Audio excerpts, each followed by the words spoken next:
구원하신 주 감사, 모든 것 주심 감사. 지난 추억이 내 감사, 주 내 곁에 계시네. 향기로운 봄철의 감사, 외로운 할렐루야. 오늘도 좋은 날입니다. 오늘 주일 함께 나누실 말씀은 사도행전 7장 54절에서 60절입니다. 199페이지에 사도행전 7장 54절에서 60절입니다. 제가 봉독합니다.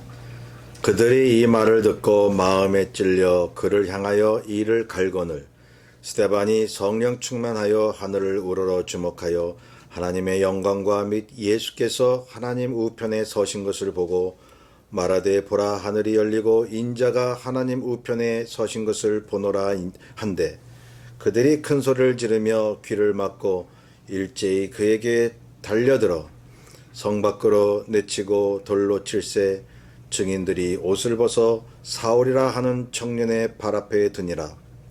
그들이 돌로 스데반을 치니 스데반이 부르짖어 이르되 주 예수여 내 영혼을 받으시옵소서 하고 무릎을 꿇고 크게 불러 이르되 주여 이 죄를 그들에게 돌리지 마옵소서 이 말을 하고 자니라. 아멘.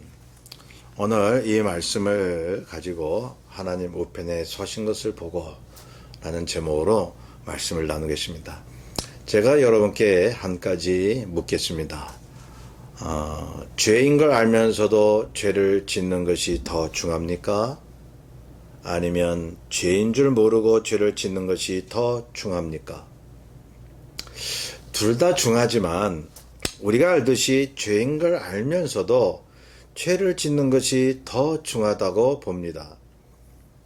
양심에 화인 맞았다고 하나요? 잘못된 건지 알면서도 자신의 양심을 의도적으로 묻어버리는 그러한 상태인 것입니다. 그러다가 아예 양심이 죽어버리는 거죠. 예. 하나님께서 짐승과는 달리 인간에게만 주신 것이 바로 양심이라는 것입니다. 인간의 본성이 아무리 악하고 못되다고 할지라도 한 구석에는 양심이라는 것이 있어서 악보다는 선을 택할 여지가 남아있긴 합니다만 결국 자신의 이익을 위해서는 양심을 일부러 무디게 하는 것입니다. 예수님 당시 바리새인들이나 종교 지도자들은 하나님을 누구보다도 섬긴다고 자부했죠. 그런데 그들은 주님을 십자가에 못 박는 데에 주도적인 역할을 합니다. 저 예수는 잘못이 없다. 그런 생각을 하면서도 자신의 이익 때문에 양심을 팔고 주님을 죽이는 데에 앞장섰던 사람들도 있을 겁니다. 여러분, 그들 중에는 아예 양심의 가책이 없었던 사람도 있었겠지만 양심의 가책이 돼도 정반대 행동을 한 사람이 있었지 않았겠습니까? 이 인간의 타락은요, 양심이 죽어있는 타락입니다. 양심이 있어도 양심대로 살지 않는 타락입니다. 자, 본문에 보면 우리가 다 아는 얘기죠. 스데반의 순교 얘기가 나옵니다. 스데반은 집사였습니다. 집사인데 본문 앞 8절에 보면 은혜와 권능이 충만해가지고 큰 기사와 표적을 민간에 행했다고 기록합니다. 스데반은 예루살렘에 있는 사네드린 공회의회 앞에서 설교를 하고 있었습니다. 이 장소는 대제사장, 바리새인, 사두개인, 장로 등 당시 유대 사회의 최고 권력자들이 모인 장소였습니다. 기적을 행하는 스데반을 이 사람들이 시기했습니다. 그리고 성전과 모세의 율법을 모독했다고 그렇게 외치잖아요. 결국 스데반을 잡아가지고 신문을 하는데 거기서 스데반은 예수 그리스도를 증거하는 것입니다. 본문 전에 보면 스데반의 설교를 쭉 보세요. 좀 긴 것 같아도 말이죠. 일목요연하지 않습니까? 아브라함 때부터 말이죠. 쫙 설명을 하는데 요셉의 이야기를 거쳐서 모세의 출애굽 사건과 광야 사건을 다 말하고 있습니다. 그런 가정에서 하나님이 다윗을 통해 보내신 의인이 있으니 그분이 바로 저들이 십자가에 죽인 그 예수 그리스도라고 외치고 있는 것입니다. 너희들이 그분을 죽였다라고 하는 거죠. 그 스데반의 설교를 듣고 이 사람들의 상태를 보세요. 본문 54절에 보면 그들이 이 말을 듣고 마음에 찔려 그를 향하여 이를 갈거늘 이라고 기록되어 있습니다. 여러분 여기 보면 그들이 스데반의 말을 듣고 마음에 찔렸다고 말합니다. 마음에 찔렸다는 헬라 원어는 디아프리오라는 말이에요. 디아프리오. 이 디아프리오는 의미가 이 톱질을 하듯이 이 심장이 반으로 쪼개진다는 거예요. 얼마나 고통스럽습니까? 예, 엄청난 마음의 고통이에요. 그만큼 양심에 갇히게 된 거예요. 마음에 찔렸다고 했잖아요. 그런데 보세요. 보통 사람 같으면 미안해하거나 부끄러워하는데 우리가 그분을 죽였어? 예, 그분이 하나님이 보내신 의인인데 우리가 죽였단 말이야? 정말이야 그게? 뭐 이런 말이라도 할 텐데 그런데 이 사람들은 엄청난 분노와 살해로 바꾸어 폭발시켜 버립니다. 자기들이 바로 예수를 죽인 사실이 맞다고 생각하고 하나님의 뜻을 거역했다는 양심의 가책은 있는지 모르겠는데 있더라도 그것을 자신들을 방어하는 수단으로 상대방을 공격하는 것입니다. 가리기 위해서요. 그러면서 그들이 이를 갈았다고 했습니다. 부드덕 이를 간다는 표현은요. 상대방을 혐오하는 거예요. 혐오하는 거. 예. 여러분 예수님이 지옥에 간 사람들이 이를 갈며 있다고 갈고 있겠다고 말씀하셨죠? 예. 지금 이렇게 부덕부덕 이를 가는 사람들이 지옥 가서도 이를 간다는 얘기예요. 그러니 사람이 변하지 않는다? 저는 그 말 맞는다고 생각을 해요. 영원히 안 변해요. 영원히 안 변하기 때문에 영원한 형벌을 받는 거예요, 여러분. 자, 참 아이러니하죠. 하나님을 날마다 섬긴다고 하고 예배를 드리는 사람들이 하나님을 보내신 사람에게 이를 부득부득 갈다니요. 오늘날도 그런 교인들이 있다는 겁니다. 예, 교회에서요. 자신의 죄를 인정하지 않습니다. 속에는 양심이 고통을 받는데도 말입니다. 그걸 감추기 위해서 강한 척하고 의로운 척하는 거예요. 그래서 나타나는 반응이 뭐예요? 남을 정죄하는 거예요. 자기는 말씀 뒤에 싹 숨고 그 말씀을 방패막이로 삼아서 남을 공격하는 거예요. 너 하나님을 모독하고 하나님 뜻대로 살지 않아? 넌 하나님 앞에 버림받을 거야. 너는 믿음이 없는 사람이야. 이러고 말이죠. 권면하는 것 같은데 정죄하는 거예요. 여러분 정죄와 권면은 엄연히 다른 거죠. 스데반에게 이를 갈았던 그들의 양심을 따르지 않았던 것처럼 말이죠. 그 이유는 여러 가지가 있겠죠. 자신들이 저지른 잘못에 대해 인정하고 싶지 않았던 겁니다. 다수의 사람들 사이에 흐르는 군중심리로 인한 혈기였습니다. 자신들의 이익을 위한 행동이었습니다. 스데반에 대한 적개심이 곧 자신들의 의로움이라고 생각했던 것입니다. 사람들이 자신의 의를 나타내려고 남을 정죄하고 적개심을 품고 비판한다는 거예요. 그만큼 자신이 의롭다는 걸 사람들이 보게 하기 위해서 말이죠. 자, 반대로 보세요. 스데반은 설교하면서 성령이 충만했습니다. 하늘을 보니 하나님의 영광과 및 예수께서 하나님 우편에 서신 것을 보았다고 말씀하고 있습니다. 얼마나 대조적인 상황인가요? 보통 성경의 표현은 예수께서 하나님 보좌 우편에 앉아 계신다고 표현합니다. 그것은 어떤 물리적인 상태보다는 하나님과 동등된 위치를 말하는 것입니다. 모든 만물과 우주를 지으시고 주관하시는 하나님의 권능을 동일하게 가지신 예수 그리스도를 말씀하고 있는 것입니다. 그런데 본문은 하나님 우편에 서 계신다고 말씀합니다. 무슨 의미입니까? 적개심을 품고 일을 가는 사람들 앞에서 곧 순교할 스데반, 그것을 주님은 보고 계셨습니다. 그 스데반에 대한 주님의 애절한 마음을 보여주고 있는 것입니다. 스데반과 함께 고난받으시고 곧 스데반을 지체 없이 영접하시려는 주님의 모습인 것입니다. 스데반에 대해서 안타까워 하시는 모습도 있는 거죠. 예수님이 그냥 하나님 우편에 딱 앉으셔서 그래 너 잘한다 어서 오너라 이렇게 편안한 자세가 아니라 그 자리에서 일어나셨습니다. 그리고 스데반을 바라보고 계셨습니다. 함께 간절한 그러한 하나님의 말씀을 함께 나누는, 그래서 평안과 함께 그 고통을 나누는 예수님의 모습 아닙니까? 여러분, 지금도 성령께서 말할 수 없는 탄식으로 우리 안에 계셔서 우리와 함께 그렇게 동거하고 계시다 이 말씀이에요. 여러분, 불의한 대중보다 의로운 스데반을 향한 하나님의 적극적인 동행하심을 의미하는 것입니다. 스데반이 성령 충만하여 하늘을 주목하여 말하죠. 보라! 하늘이 열리고 인자가 하나님 우편에 서신 것을 보노라! 하니까요. 그걸 들은 그 사람들이 어떻게 했어요? 미친 듯이 귀를 막고 큰 소리를 지르는 거야. 이렇게 적극적이에요, 여러분.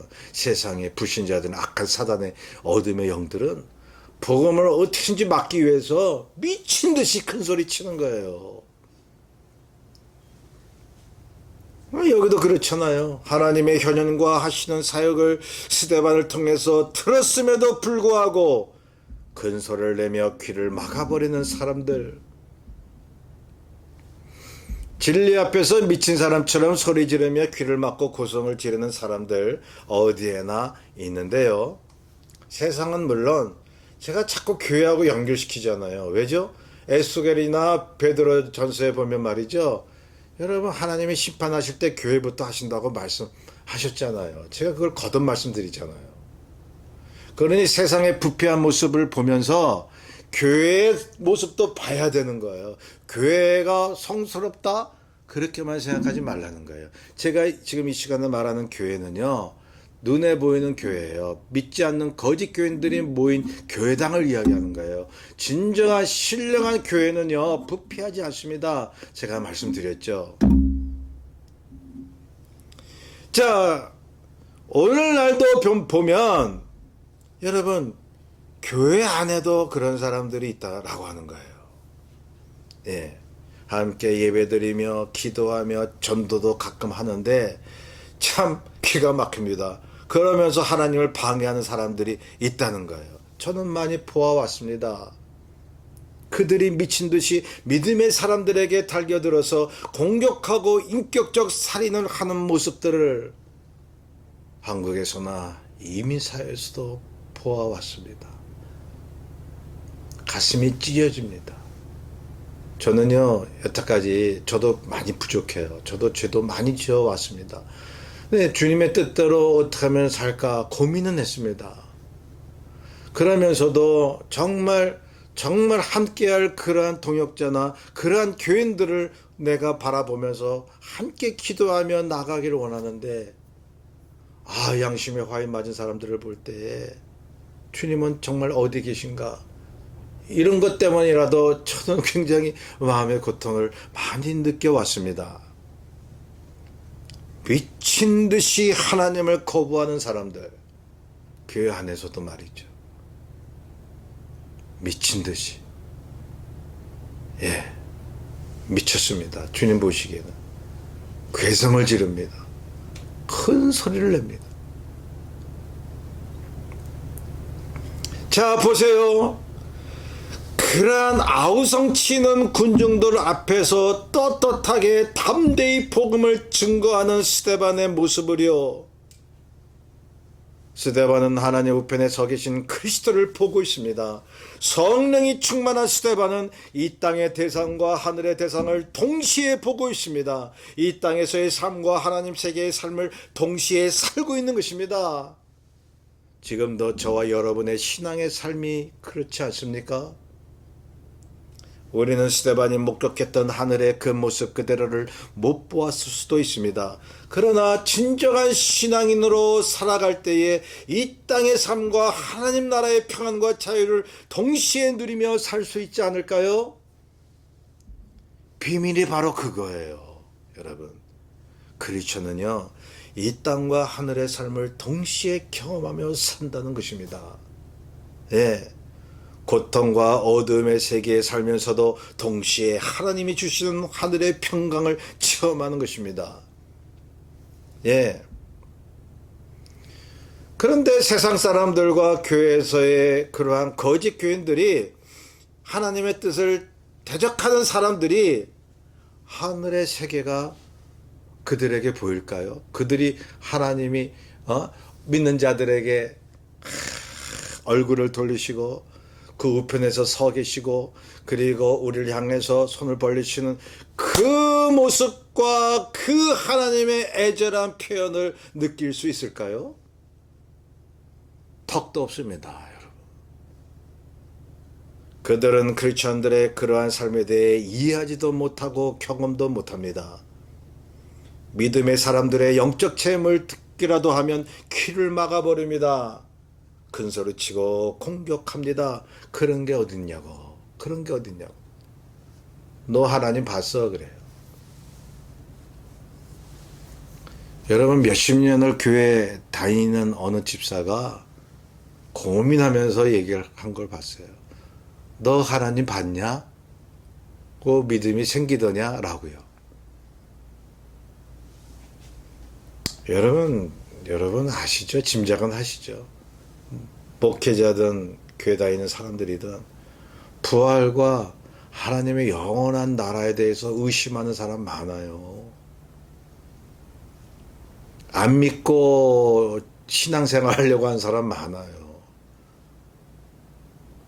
저나 여러분이나 문득문득 하나님이 정말 계실까라는 생각 들어올 때가 있어요. 믿고 구원은 얻었을지라도 정말 하나님 계신가? 이러한 의아심이 올 때가 있다고요.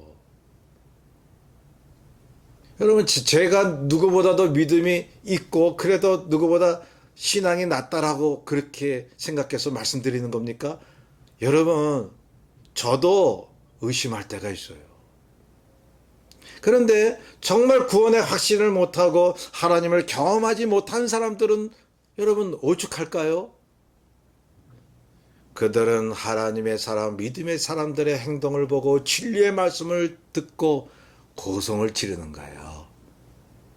미친 듯이 하나님을 대적합니다.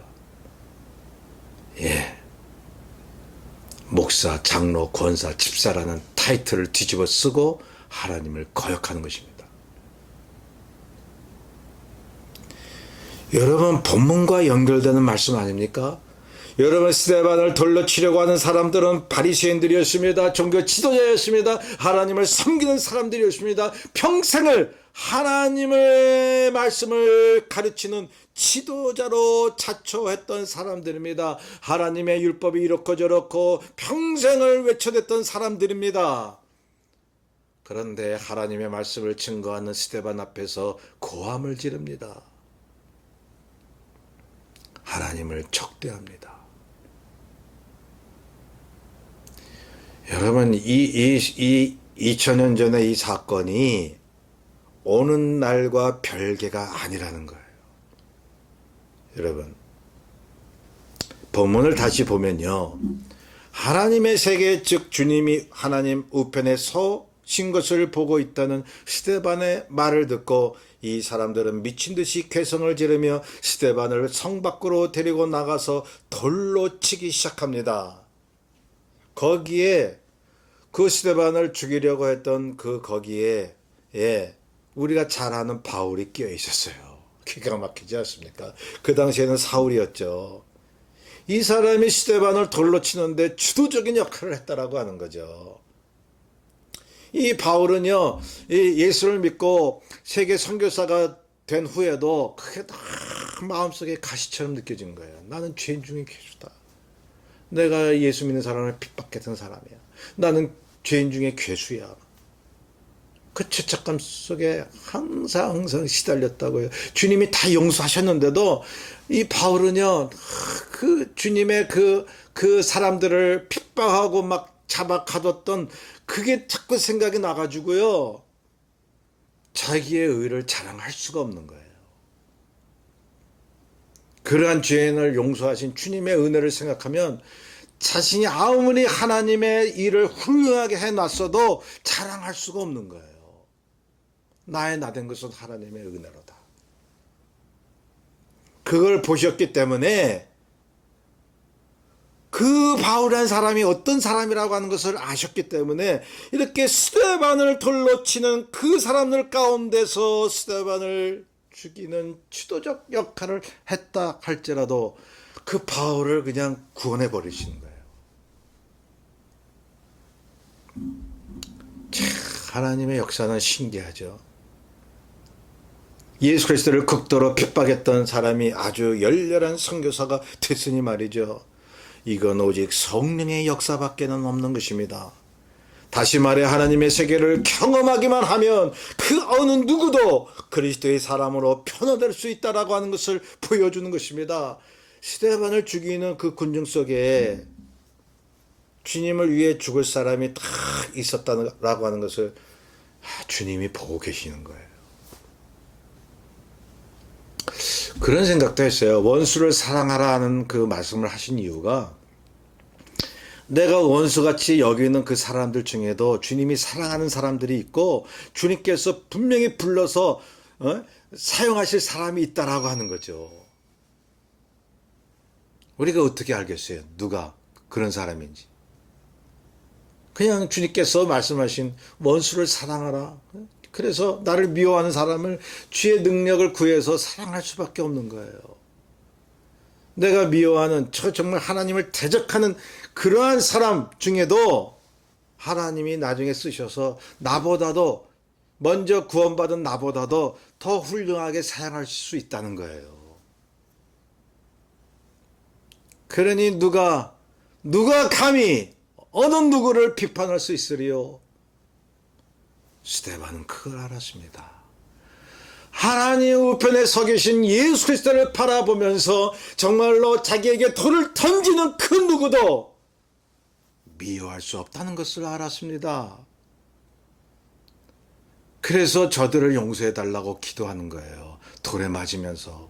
스데반이요.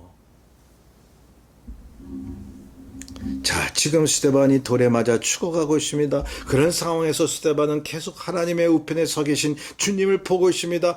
돌이 스데반의 몸에 날라와서 부딪히는 순간순간마다 스데반은 어떠했을까요? 몸이 찢어지고 피가 터져 나왔습니다. 머리는 피범벅이 되었을 겁니다. 이를 말할 수 없는 고통이었을 겁니다. 그리고 정신이 희미해지면서 숨이 끊어져 나갔습니다. 그런데요, 이 땅의 삶을 살면서 동시에 하나님의 나라를 체험할 수 있다고 말씀드렸잖아요. 스데반은 동시에 하나님의 세계를 경험하고 있습니다. 돌에 맞으면서 점점 정신이 또릿해지면서 점점 주님과 가까워져 왔습니다. 점점 마음이 평안해지고 자유로웠습니다. 피투성이가 되고 있는 육체의 장막에서 빠져나오는 경험을 하고 있는 것입니다. 정말로 신비한 체험 아닙니까? 바울도 그러한 신비한 체험을 자기 서신에 기록해 놓았잖아요. 몸 밖에 있는 것인지 몸 안에 있는 것인지 모를 정도로 정신이 더 또릿또릿해지면서요. 그의 마음은 오히려 자신에게 돌을 던지는 사람에 대해 사랑과 용서의 기도를 드리게 됩니다. 주 예수여 내 영혼을 받으시옵소서. 그리고 무릎을 꿇고 크게 외칩니다. 주여 이 죄를 그들에게 돌리지 마옵소서. 여러분, 하나님 나라의 그 성령의 평안함을 체험한 사람만이 그런 기도를 하는 거예요. 십자가에 계신 주님의 그 기도처럼. 그래야 우리가 원수를 위해서 기도하고 사랑하는 믿음이 오는 거예요. 죽지 않으면 안 되는 거예요, 여러분. 십자가 앞에서 죽어야, 나는 없다고 생각해야 원수를 사랑할 수 있다니까요. 내가 죽어야 내 안에서 성령이 역사해서 원수를 용서할 수 있는 마음을 주신다는 거예요. 평생을 어떻게 이를 부득부득 깔고 남을 미워하면서 주님을 사랑한다고 얘기할 수 있습니까? 이율배반적인 삶을 우리가 다 살면요, 주님이 슬퍼하십니다. 주님 보시기에 가증한 거 아니에요. 여러분, 스데반에게 순교의 순간이 가장 평안하고 자유한 순간이었습니다. 그렇게 평상시에도 순교의 믿음으로 사십시오. 그러면 원수도 용서가 되는 게 아니겠습니까? 성도 여러분, 힘들고 아픈 순간들이 있어요. 하늘의 경험을 하셔야 돼요. 그러면 모든 게 쉬워지고 편안해지는 거예요. 기도와 말씀을 통해 성령 충만을 받으셔서 주님이 나와 함께 계심을 늘 확신해야 우리가 그때야 비로소 신앙생활을 한다고 말을 할 수 있는 거예요. 교회생활, 주일 성수 꼬박꼬박 한다고 그 자체가 내가 믿음이 있다고 말할 수 있나요? 교회생활 꼬박꼬박 하면서도 세상 직장 나가서 온갖 잡다한 세상 사람들보다도 온갖 못된 일 다 하는 그런 교인들 많은데요. 제가 교회에 대해서 자꾸 부정적인 얘기하는 것 같아요. 그렇게 느껴지시죠? 여러분, 자꾸 부정적인 얘기를 해야 긍정적인 면을 우리가 깨닫게 되는 거죠. 성경의 법칙이 그래요, 여러분. 설교의 법칙이 부정을 얘기 안 하면 긍정을 얘기할 수가 없는 거예요. 인생의 허물을 얘기 안 하면 진정한 그리스도가 주시는 영원한 생명을 믿을 수가 없는 거예요. 그렇습니다. 우리가 하나님의 나라를 우리가 경험하며 산다면 죽음이 오더라도 그 죽음을 생명으로 바꾸어 버립니다. 고통 속에서도 평안으로 바뀌어집니다. 그렇습니다. 크리스천이 주님의 뜻대로 살 수 있는 이 능력은 하늘의 세계를 보는 데서 오는 겁니다. 이러한 믿음을 갖고 사는 우리에게 세상 그 어느 누가 하나님이 주신 평안을 빼앗아 갈 수 있으리. 여러분 보세요. 그 누구도 없는 거예요. 그리스도와 우리의 연결된 그 사랑을 세상 어느 누가 빼앗을 수 있습니까?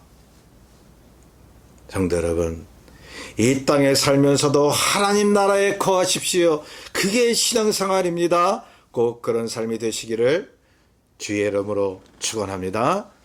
우리 찬송가 393장 찬송합니다.